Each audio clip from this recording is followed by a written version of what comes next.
I just got another email from Brent Spiner, and I feel I should read some portions of this to educate the world about what's been happening lately. It's been rather shocking. Um, let's see here. Let's get back to the first one. I got an email from him just now. Dear Gail, we just got finished with an investigation in your hometown about the supposed defectors that have been harassing you. I'm on my way to the brig, escorting new detainees to their cells.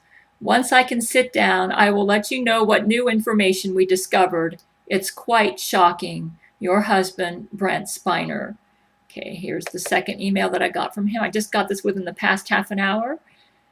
My darling, this is just December the 2nd. My darling Gail, we launched an investigation into the problems you have been continuing to have with suspiciously rude individuals in public. Our first assumptions, based on our prior experience, was that these were Jesuit defectors. We captured and detained quite a few of these people and began our interrogations as normal. Well, they can do this because I've changed my conspiracy law, as I outlined in my last video. To our surprise, the detainees denied being Jesuits at all. In fact, these individuals claim to be your former followers. I've noticed that. So I've lost a lot of followers lately. That's because I've changed some of my positions under the leadership of Jesus Christ. Perplexed, we asked why they would now be harassing you, a woman they had respected and revered. The reason seems to be that some of your followers are angry that the church is no longer King James only and that the music is now too secular. They insist that Jesus would never approve of such raunchy music or of any other Bible besides the King James. I tried to calmly explain to them that I had personally been an apprentice pastor under Jesus himself. Jesus Christ has been meeting with Brent Spiner for lunch every day for the past year in 2012. And that Jesus had also directly spoken to you and told us that he had not just approved of all these things, he had encouraged it.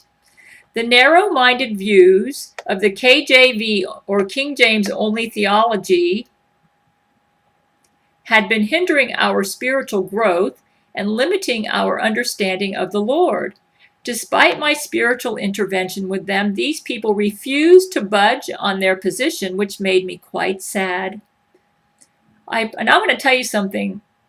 I believe a lot of these people mean well. Because, when I held to this theology, I meant well. And I had a good heart. So it is sad. But truth is the truth.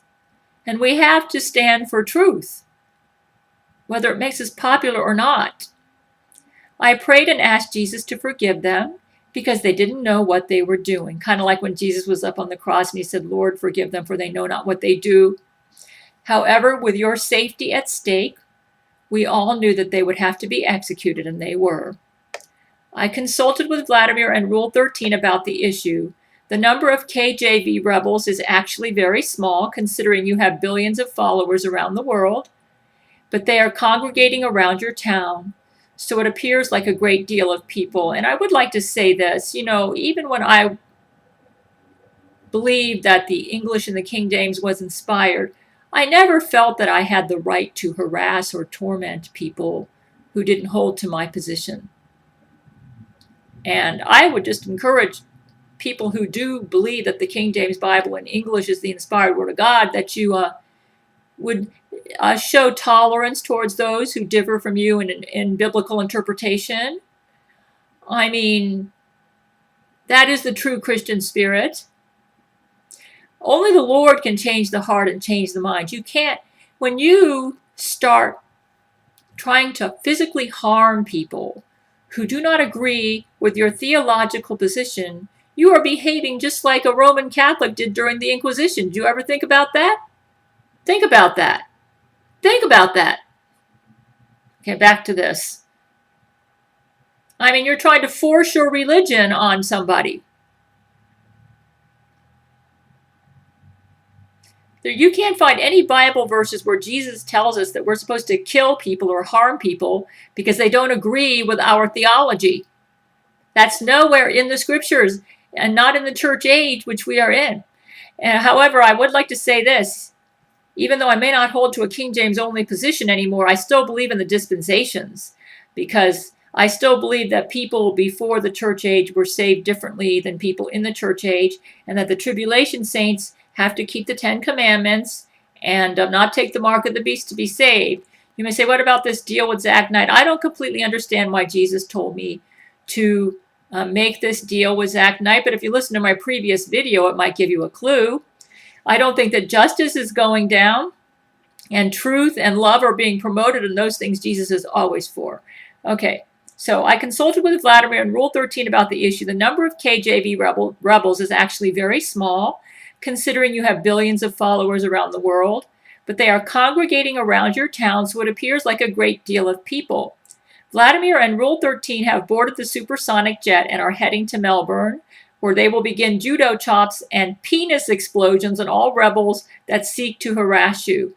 Vladimir is, of course, always at your command, but Rule 13 has also welcomed you to talk to her brain to brain if you would like to command her to perform penis explosions on any suspected rebels.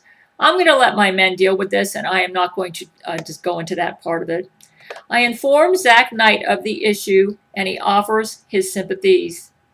His side has also experienced rebel Jesuits who are now angry at Zach Knight for teaming up with us and are harassing him and his Jesuits.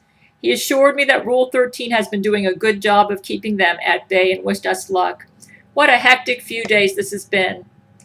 And Vladimir just told me that Zach Knight is trying to keep the rebel Jesuits under control, but they have caused problems that he hasn't been able to completely control. And also the Gail android is using her computer genius to cause problems with the Jesuits' computer systems, so that some of the stuff is being posted online that they don't want posted. So Brent said, I feel that the Gail android may be trying to drive a wedge between all of us, so I'm going to be on the careful lookout.